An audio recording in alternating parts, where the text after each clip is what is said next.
Hey Futura people and YouTubers, this is a tour of my room. It is 13, I'm very, very spoiled and very, very blessed that this room is 13 wide and 25 feet length. So I've got a lot of room and I'm pretty spoiled and very, very blessed. Okay, and I've only been using this full room the way you see it for just about maybe 4 or 5 months. So it is just constantly evolving. I add and subtract all the time. I used to have daycare in here, and there's just a few things left that belong to the kids. And like I said, this bookshelf just made it in here from my room. It was in my room, and I was going to do all my knitting stuff up there, but as you can see, I haven't gotten quite that far.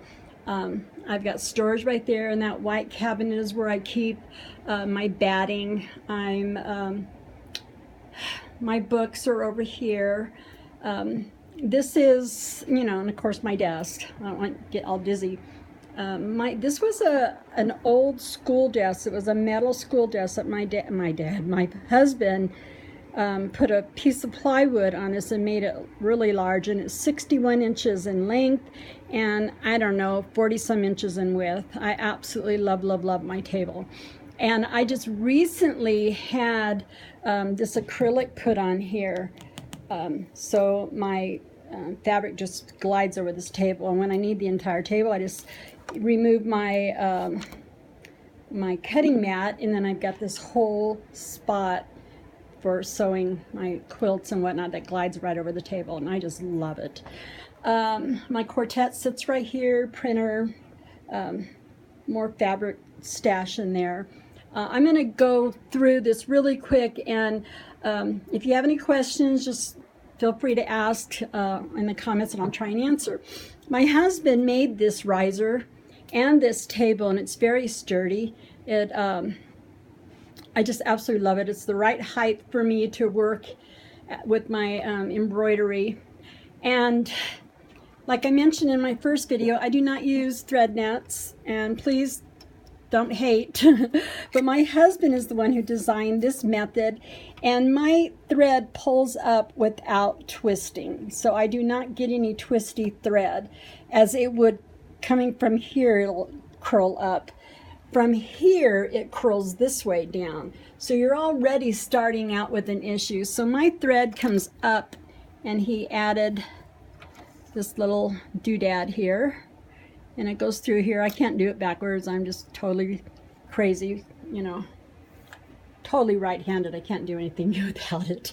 So anyhow, and then I've got my favorite tools right here at this, what I call my embroidery station, tweezers, my hemostats. I absolutely love these from Hoop Sisters, or the littler ones. I use these constantly. File, because on some of these spools, they'll have a little catch in it, and the thread will catch, so I just file it down. Another thing that I absolutely love about this particular way to pull off your thread is you don't damage the number. Oops, I do that all day long, dropping thread, dropping bobbins, dropping thread. Okay, so it's really neat that I don't damage the number. I keep extra bobbins wound and empty, and needles, of course, and I love the extra light. And like I said, I am really, really, really blessed to have this really big room. I got this big window and that window right there that I just love.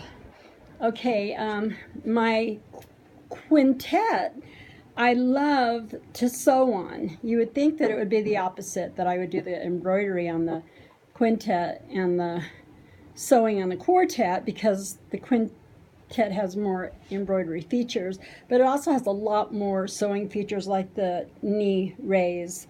And I won't go into that on this video, but I absolutely love it. Okay, I love sewing on it. As you see right here, I have a design wall, and it's really, really big. Even if you do not have a large room like this, and you don't have tall ceilings, or this isn't really a tall ceiling, but if you don't have the room, I recommend that you at least do a little bit, half this size across the top, because once you start using a design wall and you get your blocks up there, or your quilt, or whatever it is you're looking for. And you can stand back and see, wow, this, I don't really like this, or I like that. And the Bargello I did last year, and I want to do another border, and I could not decide what color to do next. So it just hung on here real pretty. I would stare at it, and while I was working on this project, I was going to do sashing with this green. Now the Bargello was hanging up there, hanging up most of half that wall. And then the last couple of rows were these green stripes in here. And I go, oh, I don't like that at all. It's terrible.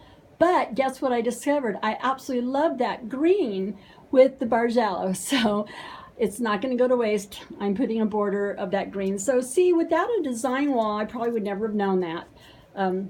You can avoid a lot of wasted time and trying different things and unstitching, but when you have a design wall, it is awesome. I cannot recommend it enough. Even half that size across the top. Okay, and let's see. I have this little cubby thing, and oh, my pegboard. Oh my goodness, I recommend a pegboard. Everything is in its place. You have all your tools. You can see it.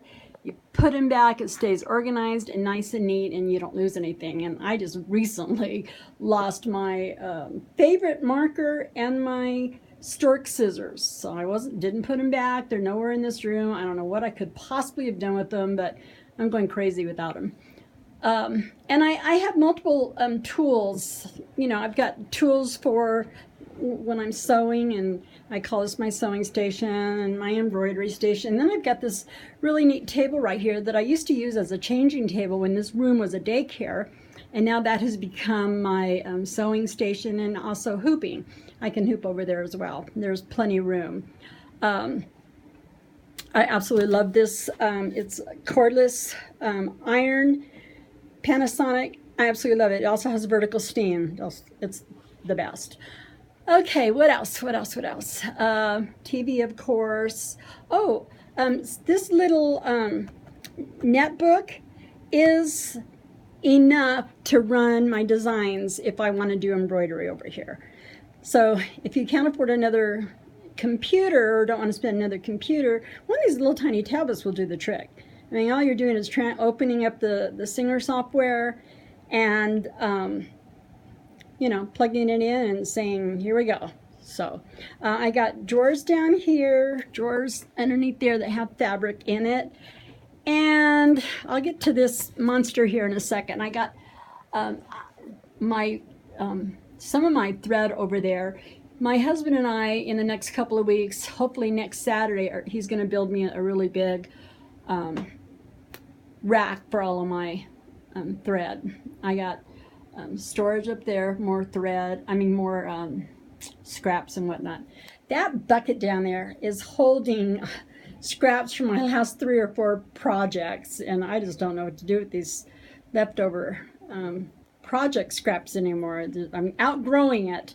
Okay, that plant right there, my husband brought me I don't know, a couple months ago now, and it is a flowering gardenia. I had like 20 some blooms off of it already. It's been awesome. And a friend of mine gave me that iron plant. She said I can't kill it.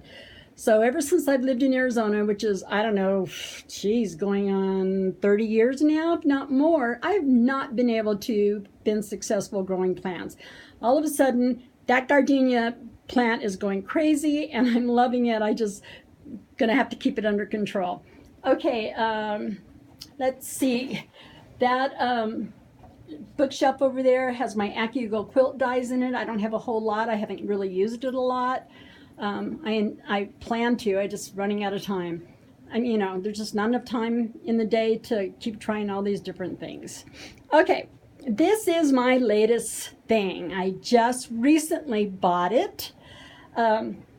The whole reason why I got into embroidery, as I mentioned in the first video, is I have physical limitations, and it's hard for me to free motion quilt, or even to quilt stitch in the ditch. It's very labor intensive for me. So that's when I discovered the embroidery machine's ability to quilt. And like I mentioned in the first video, I've only done one quilt that way. Okay, so I recently completed a couple of quilts, and I was just dying at the end of it, and I was really getting discouraged. And I went online, I think it was last Thursday, and I don't know, you know, you click and click here, and you travel here and travel there, and all of a sudden I saw a little Gracie frame with a domestic sewing machine on it. And I thought, wow, I wonder how that works. So then I started doing a little bit more research, and sure enough, this frame is built for a domestic sewing machine. You have to go through more passes as you wouldn't have to do in a long arm, because you've got a lot more room from needle to the back of your machine. So I started researching it, and I go, wow, this is pretty cool. I wonder if this, you know, could be for me. Well, then I thought, I wonder if Craigslist has anything on it. Who knows, you know? So I opened up Craigslist. Oh, well, first of all, I went to the Little Grace website, and a frame like this is anywhere between, I don't know, $800 to $1,200. I'm like, I can't afford that. I'm just a poor little disabled person over here, you know, and this is a hobby. It's not a you know, a business or anything. So I went onto Craigslist, and I saw this for a price you could not even believe. And I'm thinking, oh my goodness. I ran into my husband's room. He has he likes to do ham radio and stuff like that. So I ran into his room, and I said, check this out. And I said, I don't have the money until my check comes. I said, would you get it for me? And it's all the way into Surprise, which is 2.5 hours away. And, you know, I wanted to talk with him first because I needed the money from him. And he goes, well, yeah, we can do that. So I called the lady, and the whole time I'm thinking, why are you selling this so inexpensively? And so I finally did. I came out, because you never know what you're going to get on Craigslist. And I said, no, you paid a lot of money for this thing. How come you're letting it go so inexpensively and so cheaply? She goes, well, I found it at a thrift store. I'm like, are you kidding me? So she got it for a really cheap price. And so we did not have to put this together from scratch, thank goodness, because when my husband and I got it home, it took us a couple of hours to get it all the way back together. And then loading the fabric on it was a whole different thing, because as with anything in sewing and embroidery, there's so many different techniques to doing this. And so we had a little trouble getting the fabric on there correctly and rolled up. And this is just a scrap panel that I messed up on with a recent quilt that I've done for my great niece, who will be arriving next month. And then one video led to another, and I learned about pantographs. And this model has what's called a stylus on here. And you just roll this around, you know, follow the lines. I can't do it left-handed. And just keep practicing.